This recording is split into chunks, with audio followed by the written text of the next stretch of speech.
श्री ब्रह्मचैतन्य गोंदवलेकर महाराज प्रवचन 24 जानेवारी। नामसाधन कसे करावे? नामाचे साधन कसे करावे? एखाद्या दगडावर पुष्कळ पाणी एकदम ओतले तर तो दगड नुसता भिजेल आणि पाणी निघून जाऊन कोरडा होईल। पण तेच पाणी थेंब थेंब असे एकाच ठिकाणी आणि अखंड पडत राहिले तर त्या दगडाला भूक पडेल आणि काही दिवसांनी दगड फुटूनही जाईल।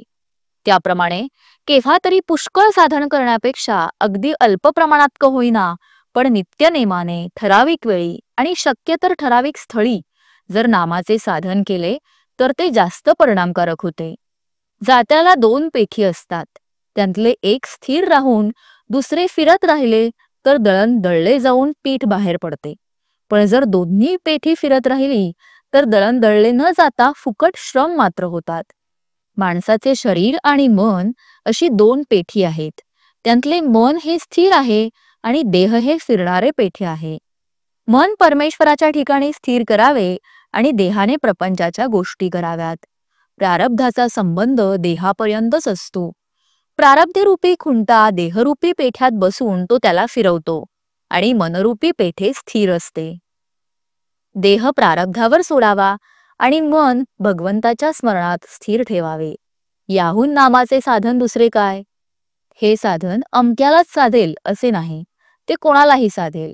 गरीबाला गरिबीचे दुःख होते म्हणून साधत नाही, तर श्रीमंताला पैशाचा अभिमान आणि लोभ असतो म्हणून साधत नाही। विद्वानाला विद्येचा अभिमान होतो म्हणून साधत नाही, तर अडाण्याला काय करावे हे समजत नाही म्हणून साधत नाही। साशंक वृत्तीने कितीही साधन केले, कितीही नामस्मरण केले तरी कधी समाधान होणार नाही।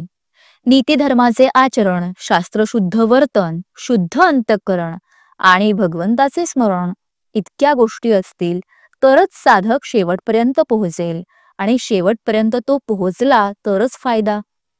घरी पोहोचल्यावर पत्र लिहा असे म्हणतात, याचा अर्थ हाच आहे। प्रपंच करीत असताना वाईट विचार मनात येतात, त्याचप्रमाणे परमार्थ करीत असतानाही वाईट विचार आले म्हणून घाबरण्याचे कारण नाही। ज्यावेळी वाईट विचार मनात येतील त्यावेळी भगवंताचे नाम घेतले तर त्या विचारांची मजल पुढे जाणार नाही। दृढ विश्वासाने नाम चालू ठेवावे।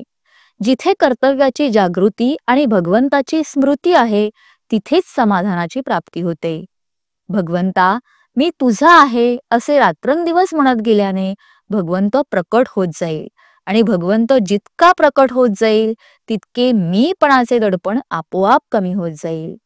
बोधवाक्य: प्रारब्धाची व ग्रहांची गती देहापर्यंतच आहे, मनाने भगवंत भजायला त्यांची आडकाठी नाही। जय श्रीराम।